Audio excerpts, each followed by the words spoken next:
Is-servizzi tal-IVF se jibdew jingħataw fil-privat bl-ispejjeż kollha se jħallasom il-Gvern. Ħabar dan il-Prim Ministru mexxej Laburista Roberta Bela waqt intervista mill-aktar interessanti fil-Gargur. Dan bħala parti mill-attivitajiet tal-Partit Laburista bħala parti mill-kampanja elettorali brabta mal-elezzjonijiet ta' 8 ta' Ġunju li ġej, bit-tema is-saħħa lil-Maltin. F'din l-attività il-Prim Ministru fost affarijiet oħra tkellem dwar il-mużuri li ħadan il-Gvern brabta mal-koppji li kellhom diffikultà li jkollhom tarbija. Il-Prim Ministru qal li l-miżuri li diġà ttieħdu brabta mal-IVF kienu parti mill-wiedi tal-manifest elettorali Malta flimkien u din il-miżura twettqet mal-ewwel 100 jum minn meta dan il-Gvern ħatmun fideh. Hawnhekk il-Prim Ministru ħabbar li s-servizz tal-IVF se jkunu jistgħu jibdew jittieħdu mill-isptarijiet privati, imma l-ispejjeż kemm tal-mediċini u dak kollu li jiġi mas-servizz tal-IVF se jkun qed joħsibu l-Gvern. Hemm din l-isħubija ġdida mas-settur privat biex is-servizz tal-IVF ikun jista' jingħata mis-settur privat.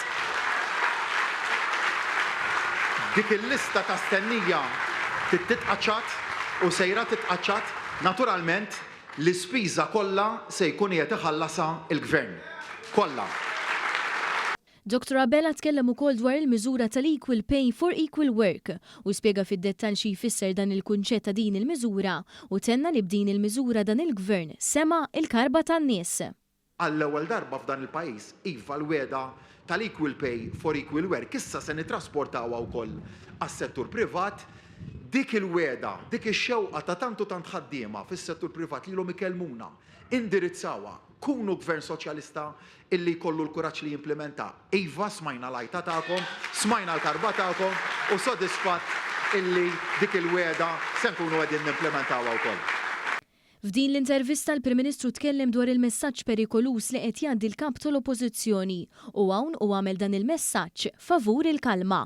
Nistiedel il-kap tal-Oppożizzjoni illi jibdel it-ton tiegħu, illi jibdel.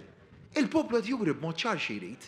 U għalhekk ukoll li fit-8 ta' Ġunju l-importanza tal-vot ta' kull wieħed u waħda minnkom.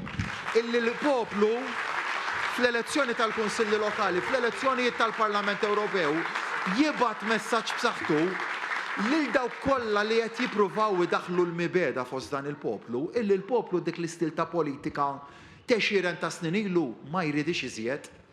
U riena l-poplu f'dal-aħħar snin li jrid politika ta' għaqda nazzjonali. U dik li għandna r-responsabbilta fuq naħna.